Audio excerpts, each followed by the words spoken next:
छत्तीसगढ़ के स्वास्थ्य मंत्री टी.एस. सिंहदेव ने राहुल गांधी की नेपाल यात्रा को लेकर आपत्तिजनक पोस्ट करने पर बीजेपी नेता कपिल मिश्रा, हरीश खुराना और मेजर सुरेंद्र पूनिया को खिलाफ एफआईआर दर्ज की गई। उन्होंने कहा कि राहुल गांधी के विरुद्ध जानबूझकर अफवाह फैलाने का ओछा प्रयास करने के लिए एफआईआर दर्ज की गई है।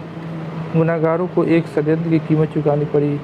मुंबई के लीलावती हॉस्पिटल में भर्ती निर्दलीय सांसद नवजीत राणा गुरुवार को अपने पति और विधायक रवि राणा से मिलने के बाद रोती हुई नजर आई है।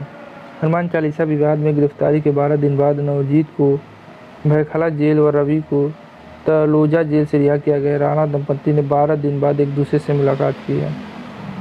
अमर अब्दुल्ला ने अपनी पार्टी में जीवित सांसद को श्रद्धांजलि देने के बाद माफ़ी मांगी। नेशनल कॉन्फ्रेंस के नेता अमर अब्दुल्ला ने ट्वीट कर अपनी पार्टी के सांसद अकबर लोन के निधन की घोषणा कर उन्हें श्रद्धांजलि देने के लिए माफ़ी मांगी। उन्होंने निधन की खबर डिलीट करने के बाद ट्वीट किया, मैं लोन साहब से माफ़ी मांगता हूं। मेरे पिता को समझने में दिक्कत हुई और उनसे सुनकर मैंने गलत ट्वीट कर दिया।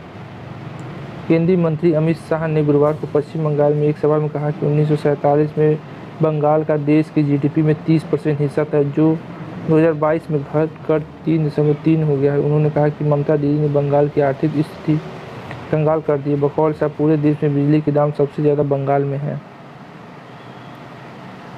केंद्रीय मंत्री अमित शाह ने गुरुवार को पश्चिम बंगाल में एक जनसभा में कहा कि जैसे कि कोविड-19 की लहर खत्म होगी, वैसे ही नागरिकता संशोधन अधिनियम सीएए को लागू कर दिया जाएगा। उन्होंने कहा कि टीएमसी अफवाह फैला रही है कि सीएए को जमीन पर लागू नहीं किया जाएगा। बकौल साहब, ममता दीदी चाहती है कि घुसपैठी चलती रहे। पश्चिम बंगाल की मुख्यमंत्री ममता बनर्जी ने कहा कि उत्तर प्रदेश में आज लड़कियां इंसाफ के लिए जाती हैं तो पीड़िता को ही आरोपी बना दिया जाता है। सीएम ममता ने आगे कहा, लेकिन यहाँ ऐसा नहीं होता। मैं अपने लड़कियों को भी नहीं छोड़ती। अगर वो दोषी हैं तो बकौल ममता बंगाल अन्य राज्यों से बेहतर है। किशनगंज यूपी में बीजेपी सांसद ब्रजभूषण शरण सिंह ने कहा कि एमएनएस प्रमुख राज ठाकरे को अयोध्या में तभी आने दिया जाएगा तब वो उत्तर भारतीयों से हाथ जोड़कर माफ़ी मांगे। उन्होंने कहा कि मेरा आग्रह है कि जब तक वो माफ़ी नहीं मांगते मुख्यमंत्री योगी आदित्यनाथ को उनसे नहीं मिलना चाहिए। दरअसल ठाकरे पहले यूपी बिहार के लोगों के खिलाफ बोलते रहे हैं। राजस्थान के मुख्यमंत्री अशोक गहलोत ने केंद्रीय गृह मंत्री अमित शाह को चुनौती देते हुए कहा कि अगर उनमें दम है तो रामनवमी पर 7 राज्यों में हुई दंगाओं की जांच कराएं। उन्होंने कहा गृह मंत्री कमेटी बनाए। करौली के बाद जो 7 राज्यों में दंगे हैं उसकी जड़ कहाँ है, क्या भावना थी, क्या प्लानिंग थी, तमाम चीज़ें सामने आई हैं।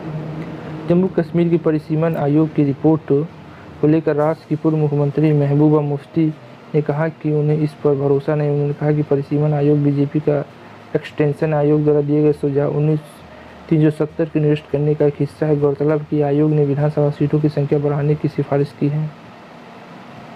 प्रधानमंत्री नरेंद्र मोदी ने जर्मनी का एक वीडियो सोशल मीडिया पर वायरल हुआ जिसमें भारतीय पत्रकारों को ओ माय गॉड कह रहे हैं। चुनावी रणनीतिकार प्रशांत किशोर के बिहार में 300 किलोमीटर की पदयात्रा के ऐलान को लेकर आरजेडी अध्यक्ष लालू प्रसाद यादव ने कहा कि बिहार में उनका कोई ठिकाना नहीं रहेगा। उन्होंने कहा सारे देश से घूम आए, सब जगह से लोगों ने लौटा दिया। हालांकि प्रशांत किशोर ने ऐलान किया कि वो फिलहाल नई पार्टी नहीं बनाएंगे। कांग्रेस नेता गुलाम नबी आज़ाद ने अपनी पार्टी को प्रचार करने में जीरो और बीजेपी को हीरो बताया। उन्होंने कहा, मैं उनकी सराहना करता हूं जो खुद को अपनी सरकार, अपनी पार्टी और हमारे कामों का प्रचार करने में नाकाम रहने का दोषी ठहराता हूं।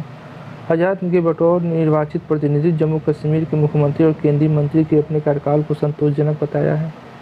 चुनावी रणनीतिकार प्रशांत किशोर ने गुरुवार को ऐलान किया कि वह इस साल 2 अक्टूबर से बिहार में 3000 किलोमीटर की पदयात्रा निकालेंगे। इस राजनीतिक दल के गठन को लेकर अटकलों के बीच उन्होंने पटना में प्रेस वार्ता में बताया कि वह फिलहाल कोई नई पार्टी नहीं बनाएगा। उन्होंने कहा कि मैं 17,000-18,000 लोगों से बात करने जा रहा हूं। तो आज के लिए बस इतना ही, फिर मिलते नए वीडियो में। जय हिंद, जय भारत।